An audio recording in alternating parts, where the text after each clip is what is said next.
to meet the Australian and New Zealand Croatian Women in Leadership members who came here to Zagreb, and to greet them before the summit in Beograd na Moru. May I express my sincere appreciation for this initiative, for your work in your professional careers, but also your wish to give a contribution to the improvement of relations between Australia and New Zealand and Croatia, especially by all of you who have Croatian heritage.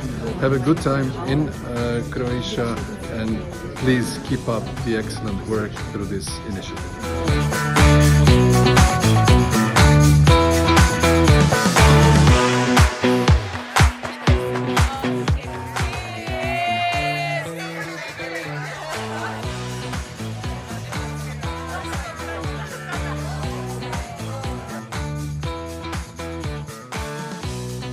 Enjoy Polača, enjoy Beograd.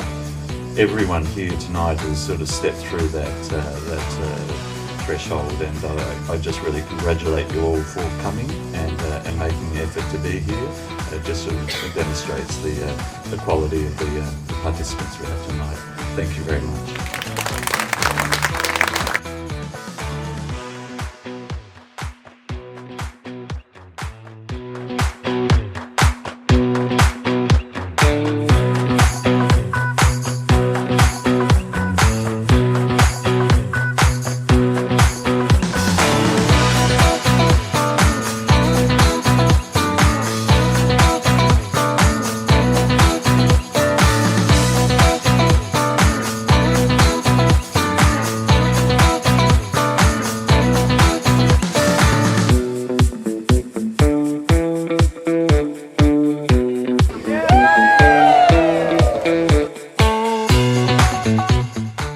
My name is Sonia Parlich, and as the chairperson and co-founder of this organisation, it is my absolute honour to have all of you here today as we celebrate the Australian-New Zealand Croatian Women in Leadership, our third summit at Beograd na Moru.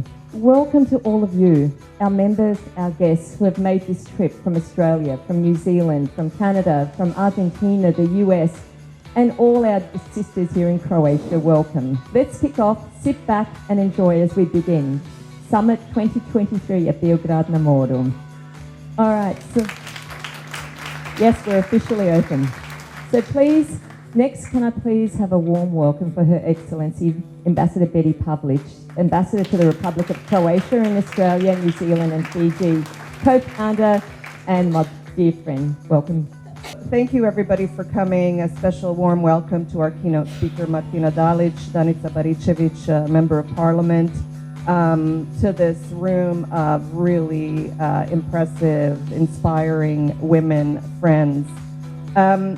Today you're going to hear some incredible stories, and for those of you who have been to our previous summits, you know that when you walk out of this room at the end of the day, you're going to feel inspired, empowered, proud, because there are so many stories of success of our women of Croatian heritage from around the world. Podravka is one of Croatian corporate successes. Maybe because Podravka is woman from Podravina, which is the region in the northern Croatia. But Podravka means, as probably all of you know, a woman from Podravina, and company is strongly dominated by women, not only because of me, but 43% of Podravka's management are women. And they are not appointed because they are women, but because they are really great professionals, great leaders.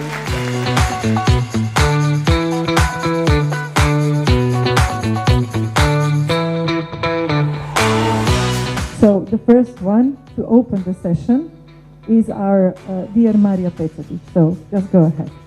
My name is Marija Pecetić. I am a judge of the District Court in New Zealand. Before I became a judge, I was a barrister for over 27 years, specialising in criminal law. In fact, in that time I worked on in excess of 10,000 cases, which included complex and significant cases involving some serious criminal offences spanning homicides, violent offending, serious drug offending, sexual assault and rape. I assisted those offenders with complex needs and disabilities, as well as the most vulnerable in our society, the children and young people. I was an essential worker during the COVID-19 lockdowns. As a member of the New Zealand Law Society, I have been on committees that contribute to improving access to justice and the legal profession. I have been a mentor. I've presented at law conferences and legal seminars. As a barrister, I regularly appeared in the Youth Court, District Court, High Court and Court of Appeal. I founded 2 legal chambers. When I became a judge, I was humbled by the fact that 6 barristers took over my chambers and still carry the name of that chambers today. I am from a family of 3 children. My father is Croatian. He was born in Smokvica, Korčula, and came to New Zealand when he was a teenager. My mother is New Zealand Māori. She was born in Auckland to a Danish Māori mother and an English father. I am married. My husband Rick and I met at university. We have been together for 34 years. I am a mother of 2 children. My son is 30 and my daughter is 28. I live on a small farm in the country with horses, goats, dogs, cats, chickens, and much. To the disappointment of my father, no grapes. So, as I said, for 18 years I've been running Colliers, which is a real estate and investment consultancy firm in Croatia. We've seen the good, the bad and the ugly through 18 years. You can imagine how it looked. The business or the company was established 2 years before I joined. So next year we're going to celebrate 20 years in the region. And myself, I've been exposed. I was advising, consulting, doing different services in the real estate and investment business, which actually with next year will exceed the value of 20 billion euros. So it's quite big market. I'm referring to what Martina earlier said. State is the biggest owner of the real estate in Croatia. The second biggest is church. So we do have strong public sector or let's say church or religious sector that is dominating the business. Nevertheless, as being the representative of international business, of course, we are perceived on the market as the representatives of the international capital, so foreign direct investments. And we, over the time, really brought to Croatia, to the region, very important investors. A few years ago, 5-7 years ago, we've established one delegation and started the approach toward UAE. We've started the approach together with the Croatian Chamber of Commerce toward Israel, China, and so on and so forth. So actually those efforts are now reflected in bridge toward Pelješac that was built by Chinese companies. We see a big investor from Dubai and Abu Dhabi who actually are taking over some of the biggest hotel companies here. So we know that we are here in the actually Australian invested hotel complex. So these are kind of examples that we as an international company predominantly. So. Thank you, Adriana. I think you definitely squeezed in a lot of things. You gave them thinking. So I know that's more reason to talk to Adriana afterwards. Frances, now is your turn to take us to completely new universe. It's not going to be real estate and investment. So please, thank you very much. I've got a fancy title, but you can just call me Distinguished for short. I don't mind. But I was born in Vlakov on Korčula, so there's a link between us 3 ladies here. And I grew up in Broken Hill, which is Mad Max country, so be careful when I'm in a bad mood. I know how to drive. And I worked and studied in Sydney, and I had a career at the University of Melbourne. So you can see me here. I'm the gorgeous one on the right of those 3 little girls. I'm actually 18 months older than my sister, and when she stood up straight, we were the same size. Okay? And then I got a scholarship at Broken Hill. I'm the little one on the left. Yeah, and in my Chrissy Amplet, the Australians will know, outfit. I can still wear my school uniform, so I haven't grown much.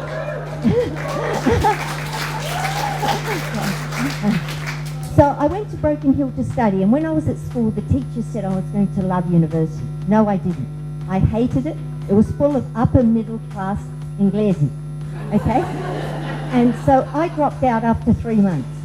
And what motivated me was being a mother. You know, most people say they always wanted to be a professor when I hang out with professors.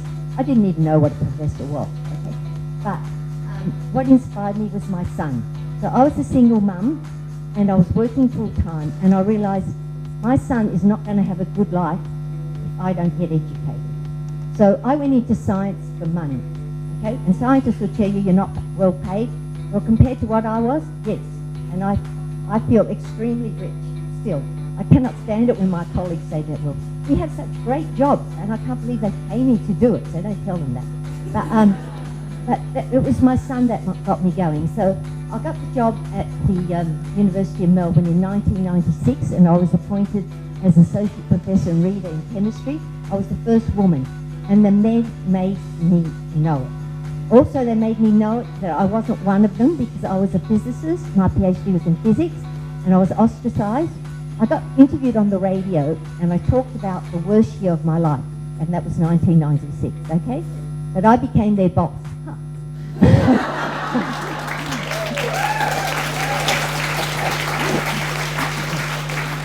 And then in 2005, I became the first professor of chemistry in the state of Victoria, the third one in Australia. And in 2010, I became the head of school. Well, I mentioned that already. But I was very, very collegial. But although I forgave them, I never forgot. Okay? But, and there was one other thing that I wanted to mention because I'm very proud of that. The first woman elected as a chemist to the Australian Academy of Science in 2012. My dad, Marian Petrovic, came from Frisoya. He's a very typical migrant story, very poor, and actually had to leave to work in lots of parts of Europe, getting any job that he can. And he left home at 15, He left home at age 15. He stumbled across working in Austria, where there was a program for him and his friend to actually migrate to Canada. He thought this was fantastic. He arrived, and his friend got the last seat on the flight to Canada, and they told him that he was going to Australia. He had no idea where that was. He thought that they said Austria. He's like, aren't I already in Austria? And they talked about a project called the Snowy Mountains Project. And so all he knew about Australia was a desert, and couldn't understand that 20 or 30 hours into the flight, realised he was very far away from his homeland. He went on to have a great career in construction and worked on Snowy Mountains Project, you know, the biggest engineering project in Australia. He worked on lots of tunnels and you know, was fantastic in doing there's a King's Cross Tunnel, lots of infrastructure, M4, M5, Sydney Entertainment Centre. So, you know, I'm very proud to say my dad built lots of landmarks in Sydney.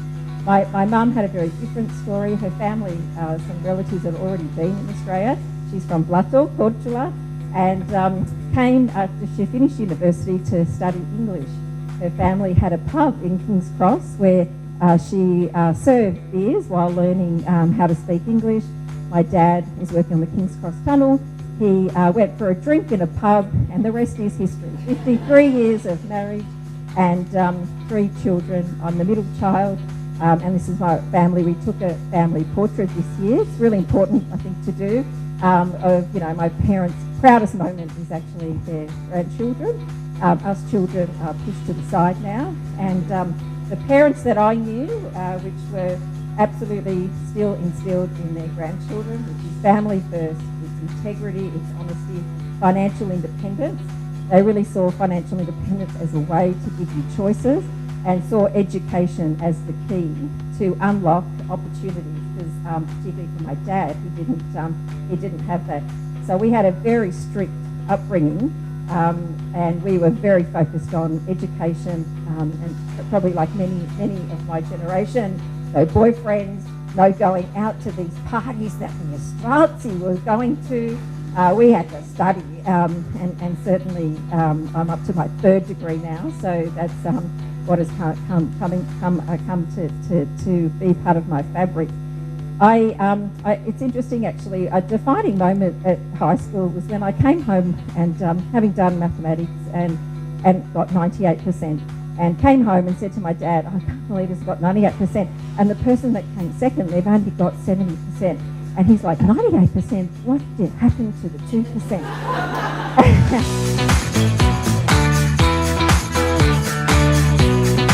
First up, I have Olivia Punjic. So Olivia, if you'd like to come up. And Olivia is the marketing manager for TikTok. She's from New Zealand and currently based in Australia, but we still call you from New Zealand as well. And then we've got the wonderful Brooke Velenovich from Australia. Brooke is an Instagram specialist and founder of Social Club. Brooke, if you'd like to come up and join our panel. And then we have Katja Vlakovic, who's from New Zealand. She's the founder and CEO of Misfit Digital and also the founder of Sling, a wonderful gin delivery service. Delicious.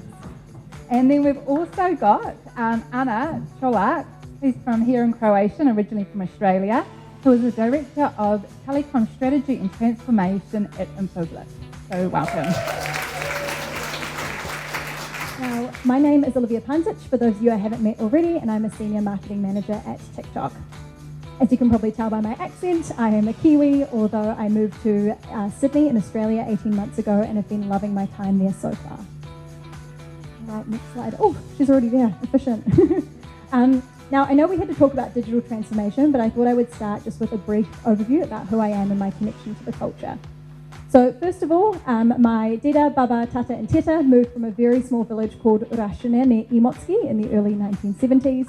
And I think I always knew this would have been a massive undertaking for them, but it wasn't until I visited the homeland for the first time when I was 15 that I really understood the sacrifices and the culture shock that would have been involved with such a transition. This led me to want to get to be closer to my roots and understand my culture more, which led me to doing kolo, like many of you in this room, I'm sure, and joining Cloud Pomaslav Folklore Ensemble, who I've been lucky enough to travel across New Zealand and Australia with, and do 2 tours of Croatia, the most recent of which I just finished up this week before making my way to this conference. One of the things I love about kolo is the ability to tell stories. And I think this has also been a really common thread throughout my career as well, moving me into marketing communications at a young age. So I did a Bachelor of Communications and followed that with a Master of International Business, with dreams of one day being a Chief Marketing Officer. Now, I then went on to spend 4 years of my career at Suncorp in financial services, working across branding and PR, digital marketing and customer culture, before I had the amazing opportunity to go to San Francisco and learn from some incredible tech companies over there. I then came back to New Zealand and decided I wanted to test my marketing skills by joining an early stage startup, which was an incredible experience, and I was able to grow a company from 100 to 10,000 customers in a year, which was an amazing experience. Thank you. And at the time where I was in my family business, I was not really, I was not interested in the industry. So, and I was turning 29 and I thought, oh my gosh, I've been in this job for 10 years. If I do not leave now, I'll be 39, 49, 59 and I'll probably still be here. So I quit. My husband and I really thought, wow, this is a beautiful place on earth. What could we possibly do? Oh, am I near something? What could we possibly do to spend longer there? Because he at the time was working for a company and you get, your 6 to 8 weeks leave a year. I had just quit my job, so I had a world of opportunity in front of me. And so I did. I started teaching little social media workshops from my 1-bedroom apartment in Perth. And it may be interesting to hear this now, but this was before actually anybody was teaching social media. It just didn't exist as something you could go online and learn. You could go online and you could use the apps, but there was no training programs. There was no free PDFs that you download. There was no courses, there was no nothing. So I really saw an opportunity and a gap in the market and really a problem that needed to be solved by creating an online program where business owners could log on and they could learn how to grow a business using social media. And that's when I created the Social Club. And I think we were first to market, which is a really important part of the growth and success of the company. Social Club is my company now, and we grew really quickly, really quickly because of that reason. And I suddenly realised I'm actually not locked into Perth anymore. And really, we could go anywhere and we could do anything. My husband was working in the mining industry at this time. And if you know anything about the mining industry in Western Australia, it's very lucrative. But the Social Club will be 6 at the end of this year. And I'm very proud to say that a year ago, my husband shut down what he was doing and he now works for me. Which is quite exciting. Seeing my parents continually be there for each other, my whole Croatian family getting together to support each other while maintaining a business, having that financial freedom, but also having that connection and that family network really cemented into me how important it is to have family, how important it is to maintain your business and make sure that you're looking after your family, but also that resilience. You can do anything. From there, I went, absolutely, let's go for it. And I started my own company. At the same time, though, I really struggled. I went through a lot of stuff mentally, put on a lot of weight, I got really depressed, and then about 3 years ago, I kept my business going right through that time, and it was really difficult, COVID. I understand completely when you're working in digital. And then, you know, I just went, the only person who can kind of keep going and make sure that I'm doing things in my life and maintaining credibility, providing value to my clients, and making sure that I'm always keeping ahead of the game, which in digital it's really important. I started looking after myself. So I lost 40 kilos, run a half marathon. I started a band, I released music, which is something I've always been doing previously. I just went, stuff it, like, let's go for it. And I think that's such a integral part of being a business owner. And this does relate to digital. And I think when it comes back to what I'm trying to kind of pass over today is I learned fundamental things from my family right through. My grandfather had a fishery, a fishing boat, and my first job was in Mangere Bridge selling fish at 4 in the morning with my uncles. And from there, I learnt the importance of business, knowing people, that Croatians have a fantastic way of conversation, getting to know everything about someone in 5 minutes. And also the relation of understanding the importance of money. And I think that's a really valuable thing. And when it comes to digital, everyone thinks that, no offense guys, that social media will solve the world, or you start a website and everything happens. But that only happens when you understand business. You have to make sure that if you're doing anything online, you understand what your budget is, what you're trying to achieve, who your target market is, etc. And Croatians are good at that, right? We're good at understanding who we're talking to and finding out what we need to really communicate. And when it comes to digital, it is actually not really that different from having your own store or your own office or something that's, you know, tangible from a face-to-face element. You're selling and talking to people. At the end of the day, you're providing value. So everything you do online, if you're going to basically translate your business onto an online platform or starting an e-commerce business, I have one myself, and that's a lot harder because you're doing everything on a digital level. It's about remembering people on the other side of people. They've got things that motivate them. They've got fears. They've got elements going on at home. They've got financial elements that they've got to consider. They've got location elements, you know. It's about really understanding what makes them think and then translating that and adding value to them. And that's where great content comes into play. I'm Anna Čolak. I was born in Sydney and moved to Zagreb 12 years ago now. I work for a company called Infobip. I don't know if you guys have heard of Infobip. Yes? No? Woohoo! That's Infobip, yeah. So I'm going to focus on two main parts to what I'll talk about today. And they're the questions that I get really often. One is, how did you make the move from Australia to Croatia? And the second one is, what does Infobip actually do? So a lot of people have heard of Infobip, but they kind of go, okay, that's great, what do you actually do? Loved my life in Australia, but knew when I had a travel bug quite early on in life. So I always thought I'll finish uni and work out where the world will take me. I did electrical engineering at Sydney Uni and thought I'll just work in Australia for a year and then go and try life somewhere else. But got into work and realised I really like what I do. I really like, you know, solving problems, working with technology, working on big projects. So I just kept doing more and more of it and then travelling kind of on the side. In that travel journey, I ended up also coming to Croatia.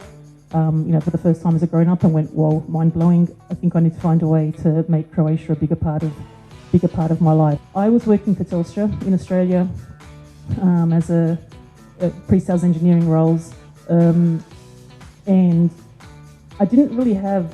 My role didn't really exist in Croatia, like this whole sort of technology, or back then. And so that was a big part of me trying to decide when the right time was to go. I wanted to live in a country, but I also wanted to have, I'm ambitious. I wanted to have an interesting job. I wanted to have a career.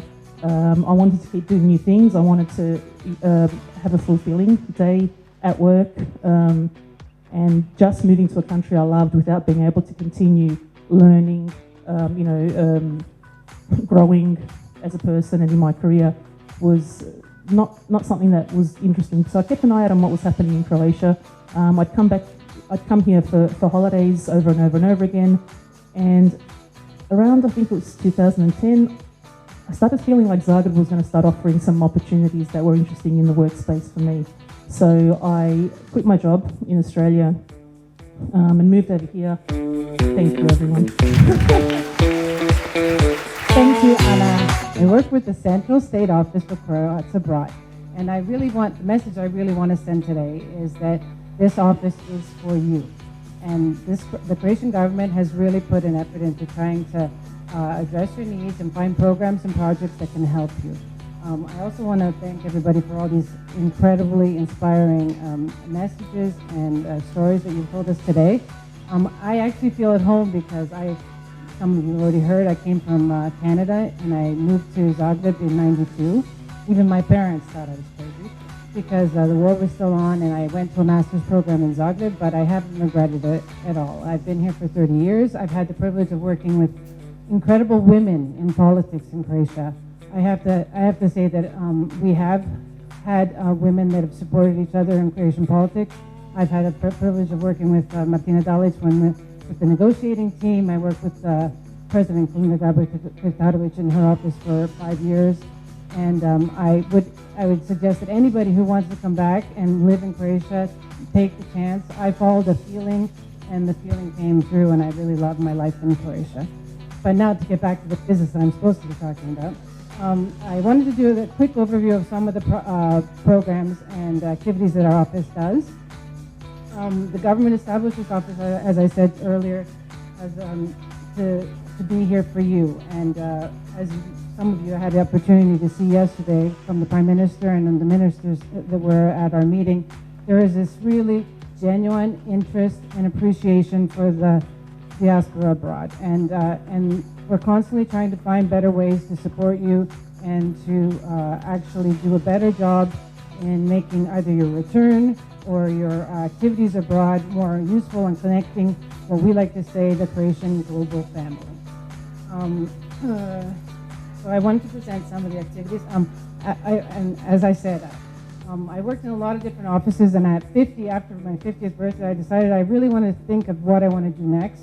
And the next step I chose was I wanted to come and do more for the diaspora. So I actually chose to come to this office, and our office, I don't know if you know, but we address Croatians abroad in 3 categories. We have the Croatians in Bosnia and Herzegovina, we have the Croatians as national minorities in the 12 countries, the 12 EU countries that are surrounding Croatia, and we also have Croatian diaspora now in 28 countries that we monitor, and it's actually a huge community. It's over 4 million. So, thank you very much.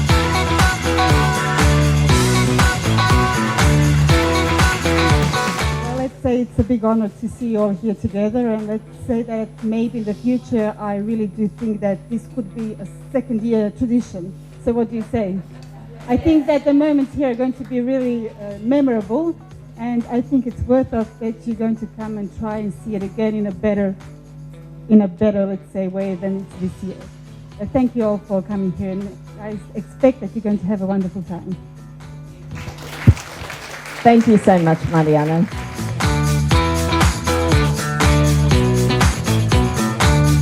These are things that inspired me and kind of made me partially the person that I am today. I think you probably, even the youngins out there, you probably know who some of these people were, you know, at the time. Bono just came out with a book and how he changed the world and all that kind of stuff. So that was, you know, my generation, the people we were growing up with. And he also instilled a great respect for nature around us. He knew at that time that if we destroy our planet, we'll have nowhere to live. And my dad used to go around picking up people's garbage. You know, he'd like go the hunting and he'd take his garbage bags and, you know, pick up after everyone. And I saw this and, you know, he made me want to live that.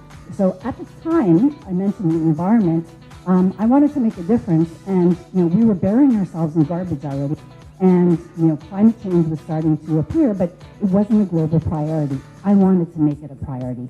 So I studied environment and resource management at the University of Toronto. I also knew that languages are so important in life. Not only will it help you communicate with people, but it also shows respect. If you learn someone's language, that means you respect who they are. And that's why learning Croatian is so important for you to keep your heritage, so you can continue those and I'll plug the Državni Savjet that have lots of opportunities to learn Croatian. So when the war broke out in Croatia, like probably a lot of you, I decided to join the war effort. I started lobbying with the young people to make sure that Croatia was recognized in Canada. I came to Croatia during the war. I was a translator on the front lines for journalists, for EU administration in Mostar. I had bombs falling on me. And I also used my French. I was a translator for NATO French troops, and I received an honor, a Médaille d'Honneur from the French military. So all of these things formed me. But seeing all of this and seeing Croatia trying to become a state made me realize how important diplomacy was. Because you could be on the front lines, you can do everything you do, but without diplomacy, you can't get anywhere in life, unfortunately. Next, I'd like to introduce you to Ava Pemper. And Ava has her own wine label and a fascinating story and very knowledgeable about wine. I did my master's degree in winemaking and viticulture at the Agricultural University in Zagreb. And then I worked for 3-4 years working in Croatia. I will just quickly mention here, and then I have this thing at the other slide with more details, that why I got into winemaking is because my mom and dad used to make wine out of blackberries in Bjelovar. So I got accepted to 3 universities, but then when I got accepted to do agriculture and winemaking, I just felt it from the beginning that that's my calling and that I should actually go that way. And yeah, I never really looked back. Basically, I worked for other wineries there for 7 years before I had opportunity to start my own wine. And I also did a degree in New Zealand at Graduate Diploma in Enology at Eastern Institute because I wanted to study in English. And I also wanted to learn more about the Southern Hemisphere winemaking, which is obviously quite different than the traditional old school Croatian, which now has a lot of technology, but it was still a little bit behind. And I learned a lot about the sensory science. And that's me at the kind of the beginning with the boots and everything, so I didn't start at flash. It was hard work to get up there. And then basically I did a lot of studying and learning and investing while I was kind of started building my brand while working for other wineries. Another slide, please. Which I'm super proud of because it was a very challenging vintage and it's delicious. I know, it's delicious. It was a very challenging vintage and I just can't believe that wine is like that. I'm just over the moon. I love it myself so much. And also the same wine won top 2 Sauvignons from New Zealand and Australia just in June now at this sommeliers gathering, which I'm also super proud, and I just want to use that as much as I can.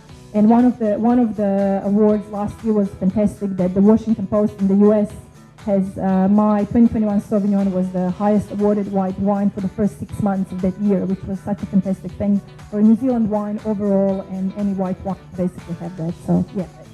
So next I'd like to bring up a very special person, Ivančica Sudic, who is our Chief Club Licensing and Monitoring at the Croatian Football Federation. When I started my journey, there were very few women working in the football structures.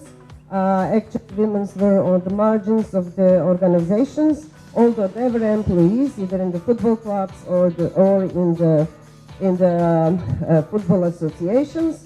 However, I can say that in the last decade or in the last 2 decades, the situation started to change dramatically.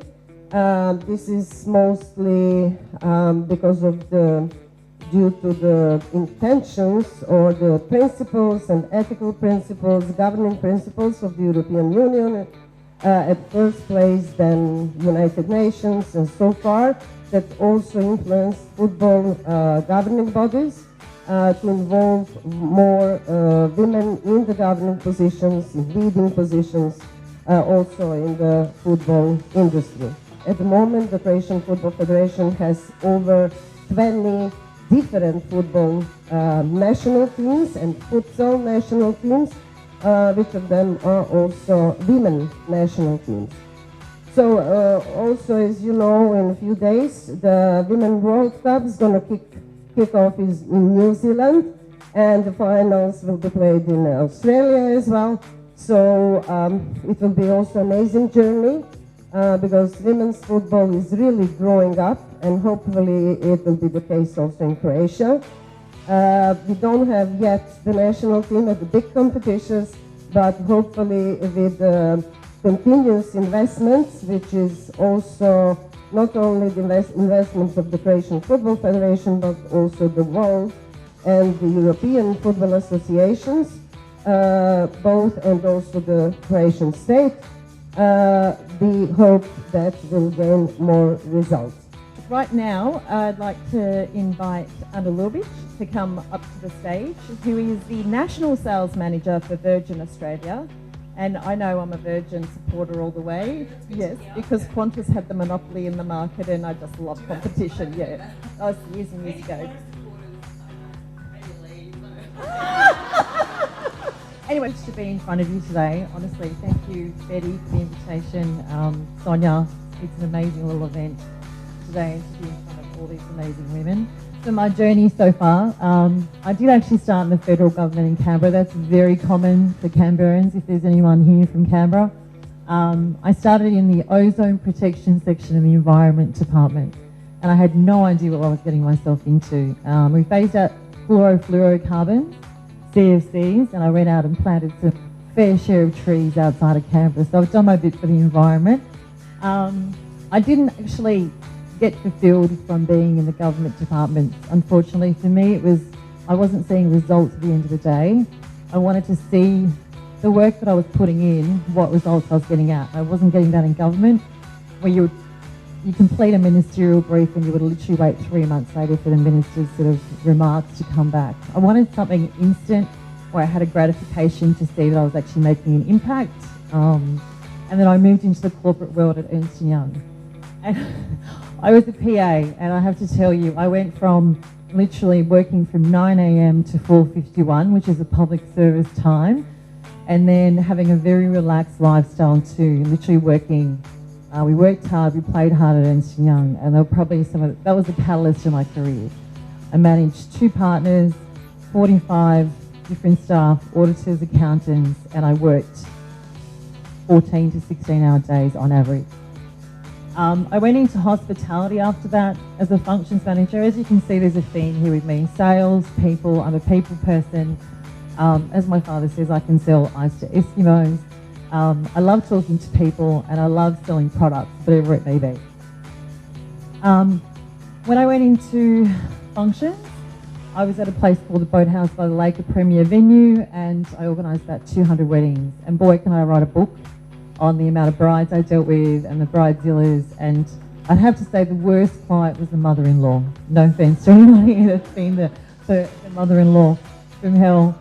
I went into recruitment, and this is where I had 100 IT contractors, and I loved the whole process of end-to-end. I literally recruited, I interviewed, and then I did the whole performance management, and I hired and I fired. Firing people isn't a very nice thing, but for the 4.5 years that I was there, it was a very challenging role. I do have a couple of funny stories, but all I'll say to you is that I had a stalker that was one of my contractors. He was my best IT contractor. He was stalking the receptionist. She started with us and he sent her 50 odd text messages a day because he was just truly besotted by her. And then I had to deal with someone in HR where he was actually sniffing chairs from other colleagues. So I was challenged from all ends in relation to manpower and learned a lot.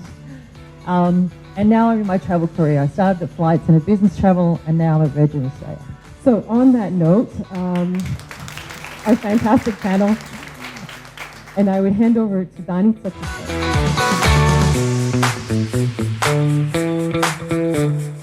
I have experience from being a private entrepreneur to entering the realm of local politics and eventually climbing to the state level. It is a journey marked by determination, dedication, and a deep-rooted desire to make a positive impact of the lives of those around me. As an entrepreneur, my path was filled with excitement and challenges. I built a business from the ground up, creating opportunities and employment for individuals in my community. Children with developmental difficulties on my island of Brach had not had on developmental care. With the help of parents, I wanted to change that. I started a big humanitarian concert, collect a lot of money, and handed over the keys to the space for their work.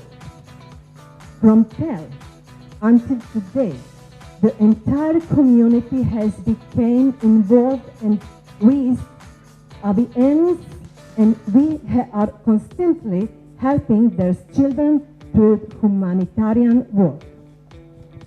When I got the opportunity to be in Parliament, I said more and more that children on the island do not have the same available care as on the mainland. I'm glad that the state has recognized this, and these days, together with the Minister of Social Affairs, I will open rooms for the children with difficulties at work, their early intervention and health care up to the age of 7 years. The island children were my motivation for my political engagement, and they show us what kind of people we should to be. I'd like to introduce Nicolina. Good afternoon to you all, from the board members who made this summit possible to our distinguished guest speakers and attendees who have travelled locally and abroad. I'm honoured and proud to be standing here today in our beautiful motherland, Croatia, as one of your guest speakers today and as the Queensland board member for this moving and uplifting organisation. My early days at school were challenging because English was my second language, as was my sister's Maria. You can imagine two young Croatian girls going to school in Croatia. We looked different, we felt different, and indeed we spoke differently to our peers. Morphed into my mama telling me on a daily basis, save it for the courtroom, Nicolina. This went on for many years as my mama thought I was passionate about many topics, from saving the whales, freedom of speech, human rights, from such a young age. I recall being told by my teachers at school that I would never amount to anything if my grades did not improve.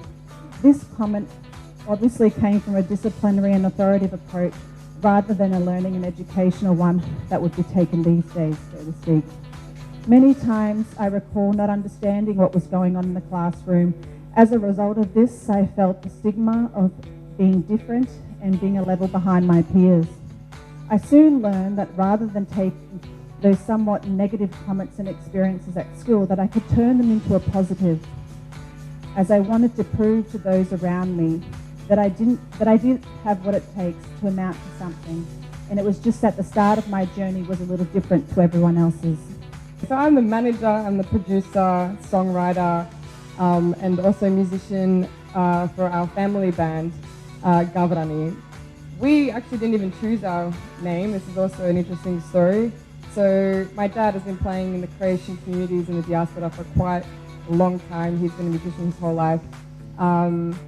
So me and Jasmine, I'll call her Jazz, me and Jazz actually started because playing for these Croatian communities that were built up in Australia by our diaspora, so by our parents and their friends and everybody who's come from abroad.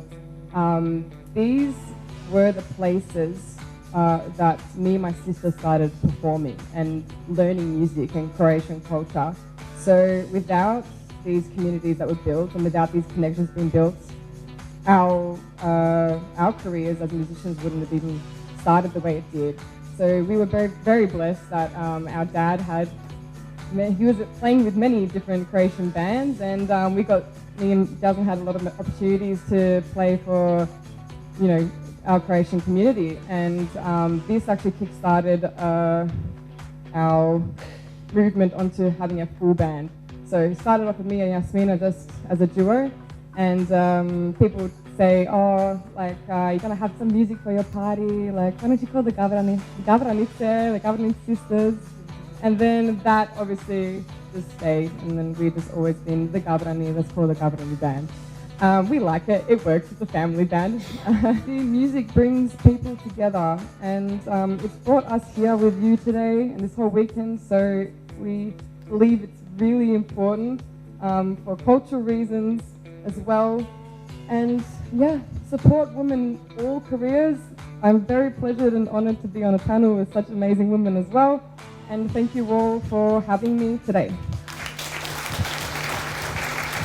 30 years in Zagreb, 25 years in PricewaterhouseCoopers, which is a big global international audit and accounting company.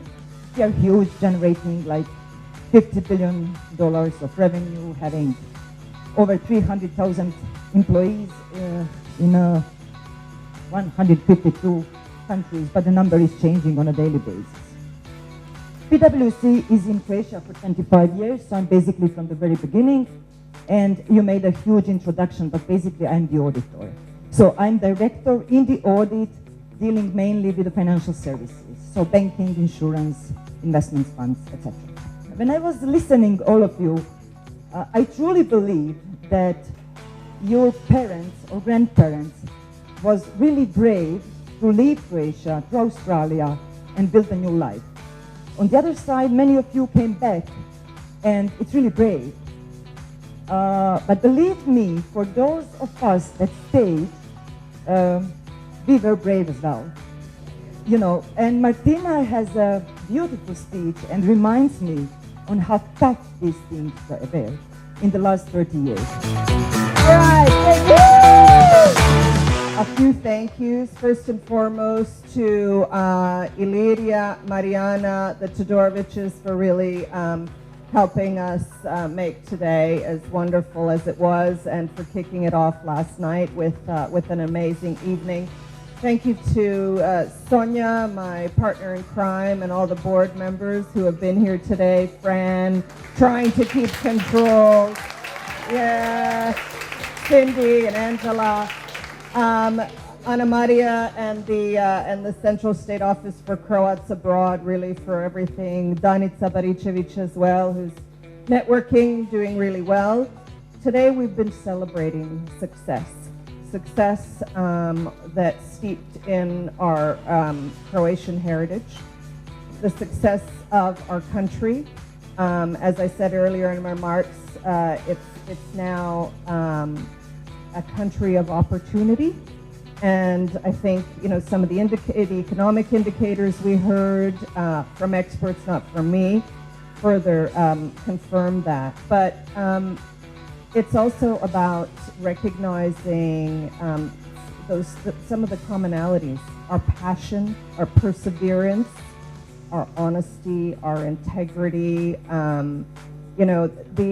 Francis talked about, imposter syndrome, and I've heard that here. I don't think it's imposter syndrome. I know a lot of men who have imposter syndrome.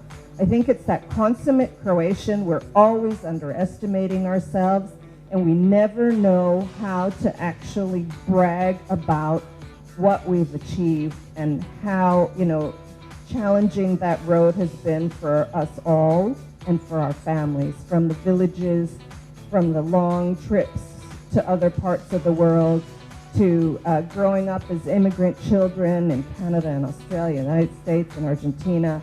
We all need to sort of harness the passion. We need to follow our hearts. We need to, I think, realize that you can belong in two places. I always say, you know, I have a Canadian brain, but I have a Croatian heart. And that's what I see in every single woman of Croatian heritage that I meet abroad, is that, yeah, we may be hyphenated, but that common denominator is always the same. It's about, you know, courage. It's about bravery. It's about pursuing your dreams. You're going to fall down. You've got to get up. You're going to, so like someone said, lie in bed, cry. But at the end of the day, it's about knowing that you've got the family and the support who are going to lift you up and pat you on the back and get you on the road, because that is what is in all of us. And that is part of our DNA. Support each other, lift each other up, empower each other, embrace, celebrate. And that's what I think we've been trying to do here today. I hope that you will celebrate tonight on the boat.